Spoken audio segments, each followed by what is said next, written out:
Il est 8h10 sur Studio Kalita. Nous avons le plaisir d'accueillir ce matin dans notre studio le Rav Chaim Amselem. Rav Chaim Amselem, bonjour, Boker Tov. Alors, bonjour, on va parler dans le Boker micro, Tov, Daniel. voilà, bien dans le micro, que ça bien. Il faut remonter pour qu'on entende bien. Voilà, parfaitement.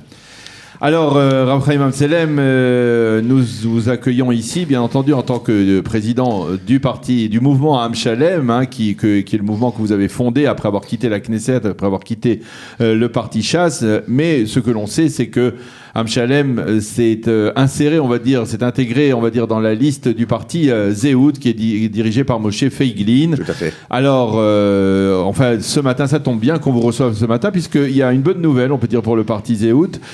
On ne parlait pas beaucoup de lui ces derniers temps, on le sentait en dessous du seuil d'éligibilité, mais en tout cas, un sondage que nous allons développer tout à l'heure dans la revue de la presse, et qui est un sondage qui est publié ce matin sur le quotidien Israël Hayom en partenariat avec la chaîne d'information I24 News. Eh bien, ce sondage annonce que le parti Zehut franchit le seuil d'éligibilité et même obtiendrait, si les élections avaient lieu aujourd'hui, 5 mandats. C'est important parce que si on voit... C'est très important parce que ça fait voir aussi qu'il y a une magama, ce qu'on appelle en hébreu, il y a une montée.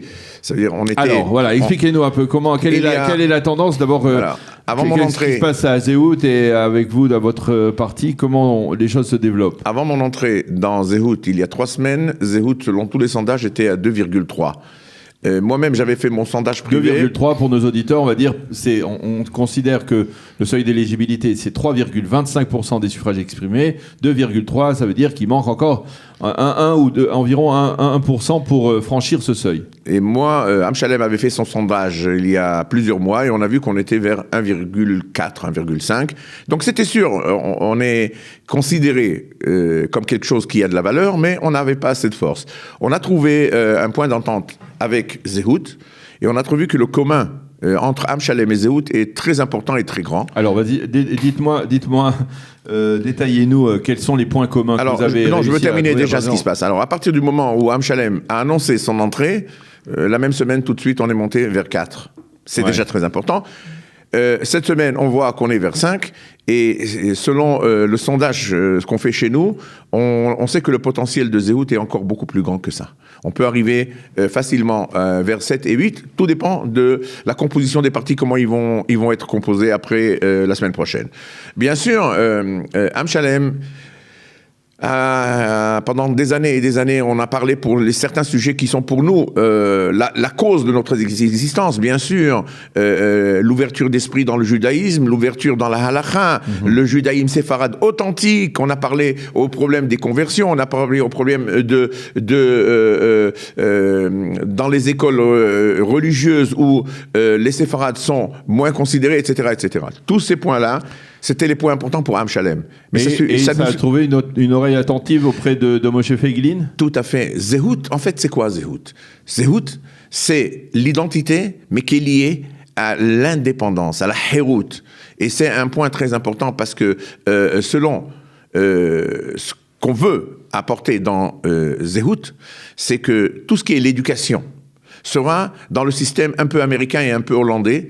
Les coupons par enfant, et tu choisiras toi l'école qui peut te donner l'éducation que tu veux toi à tes enfants.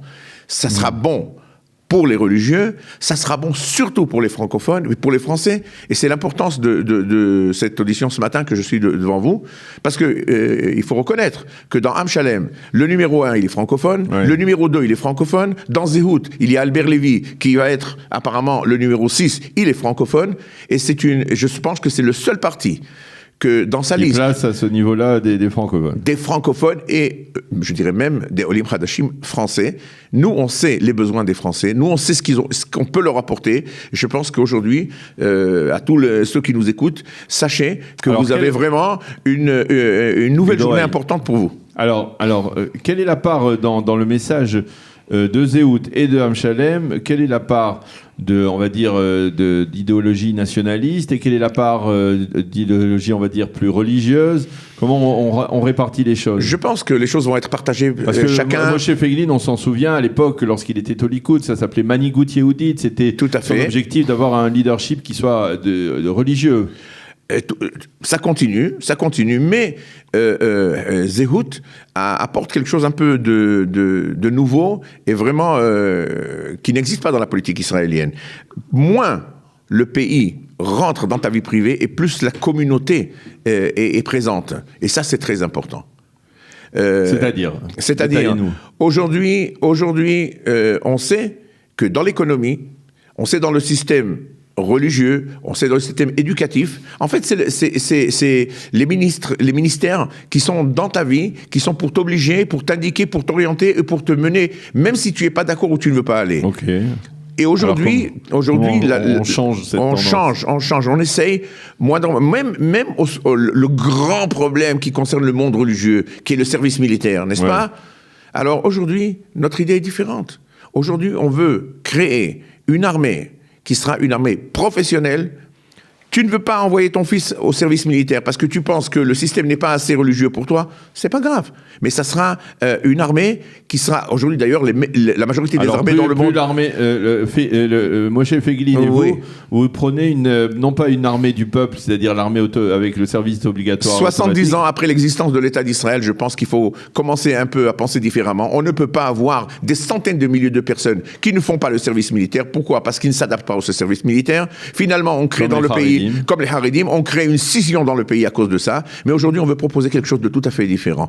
C'est la chose qui m'a plu vraiment quand j'ai commencé à apprendre qu'est-ce que Zehut. Parce qu'on discutait pendant des mois. Et je voyais, est-ce que moi, je me vois vraiment avec Am Shalem qui est, si vous voulez, avec une orientation séfarade, s'intégrer dans Zehut? Eh bien oui, parce que Zehut, c'est la solution pour beaucoup de problèmes. Même dans l'économie, c'est pareil. Même dans ce sujet qu'on a parlé maintenant, même dans l'éducation, c'est pareil. Et moi, je continue à militer pour les sujets qui, pour moi, quand on parle de Zehut, c'est identité. Qu'est-ce qui est plus important que l'identité juive? On en a parlé plusieurs reprises, Daniel. On est en train de perdre des centaines de milliers de personnes qui pourraient être dans le peuple juif et on a une approche qui est tellement un obstacle, finalement on les laisse dehors. Ça concerne Israël, ça concerne la Aliyah française. N'oubliez pas que sur 33% de la Aliyah, du potentiel de la Aliyah française, il y a des personnes qui sont de l'identité juive, qui sont Zera Israël, qui ont droit à la loi du droit du retour, mais qui ne sont pas selon la halakha juive. Qu'est-ce qu'on fait avec? On les laisse? 33%. C'était un chiffre étonnant. Énorme. Alors supposons que demain, il y a une grande vague d'antisémitisme en France et qui veulent venir, et ils ont leur droit de venir. Qu'est-ce qu'on fait avec? Je suis tous les jours dans ces problèmes et dans ces sujets et je sais... Vous m'étonnez tout de même un peu avec 33%, mais on va vérifier et vous allez voir que c'est peut-être encore plus grave. C'est parce que nous, on rencontre les gens qui sont autour de la synagogue. Alors, on croit que tout le monde est là-bas, mais n'oubliez pas, selon les Juifs de France, qui sont à peu près 400-450 000, combien il y a vraiment qui sont autour de la Kehila, de la synagogue, de la cacheroute et du judaïsme? Alors, c'est là-bas qu'il faut chercher. Et c'est comme vous, ça peut être des Haïk ou des Amselem ou des Amouyal ou des Benita, mais le problème existe. Et personne ne donne la solution. Moi, je donne la solution. Alors, c'est bien d'avoir au moins une plateforme politique, ça veut dire d'avoir un programme politique, parce qu'on n'en parle pas beaucoup. Il faut bien avouer qu'au cours de ces élections, en tout cas pour l'instant, au cours de cette campagne électorale, on ne parle pas beaucoup du contenu, mais on parle beaucoup des personnes. Malheureusement, c'est très grave. Etc. Et c'est très grave. Et c'est effectivement un problème.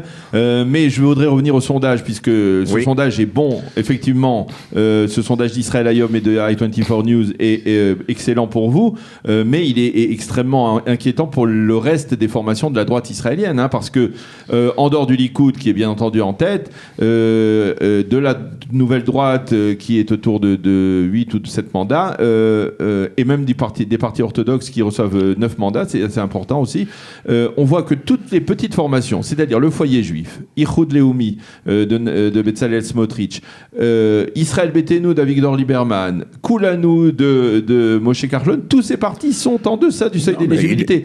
Et il est clair, il ne faut pas être mathématicien émérite pour le comprendre, que si ces partis ne franchissent pas le seuil d'éligibilité, bien le Netanyahou n'aura pas la possibilité de former une coalition gouvernementale de droite comme celle qui est sortante. Comment faire, à votre avis, comment doit-on faire pour que ces partis soient représentés l'année prochaine, après le 9 avril à la Knesset? Bon, il faut reconnaître aussi ce qu'il en est. Quand on parle du foyer juif de Beit Yehoudi, je connais très bien Beit Yehoudi. Oui, vous le savez bien. Vous avez même tout à fait essayé de rentrer dans ce parti. Monsieur Bennett, qui est rentré dans ce parti... Qui l'a jeté?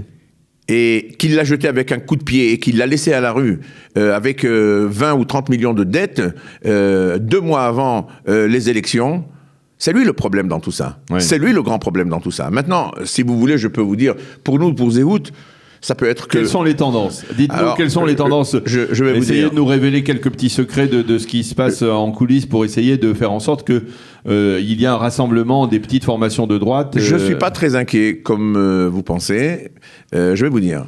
On voit d'ailleurs dans ce sondage que le Likoud prend plus de force. Donc c'est déjà une bonne nouvelle pour la droite. Deuxièmement, ce qu'il se passe, c'est que Foyer Juif, avec Ihoud Leumi et Otzma Yehudit, s'ils vont faire finalement une fusion ou un accord de parti, ça peut les sauver. Et à ce moment-là, on n'aura pas vraiment beaucoup de mandats qui vont être jetés à la poubelle.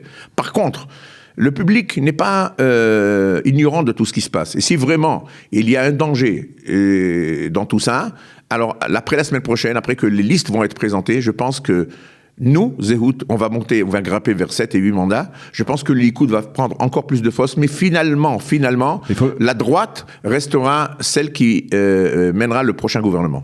C'est-à-dire, vous ne m'avez pas répondu véritablement sur la possibilité d'union. C'est-à-dire, est-ce qu'il y a ces formations, le Foyer Juif, Ihoud Leumi, Kulanu, Golanu, Israël Beitenu, toutes ces formations, est-ce que elles vont rester passives et attendre le couperet du 9 avril, ou alors... vous savez, créer un bloc comme vous le souhaitez n'est pas une chose pour des partis qui ont de l'idéologie. Mais enfin, c'est ce qu'ils proposent. Oui, mais quand on a une idéologie, quand pendant des années et des années, on milite pour cette idéologie, c'est mon cas, et c'est le cas aussi de Moshe Feiglin. On ne peut pas du jour au lendemain dire parce qu'on veut exister à tout prix, on va se lier avec n'importe qui. Oui, ça ne marche pas comme ça.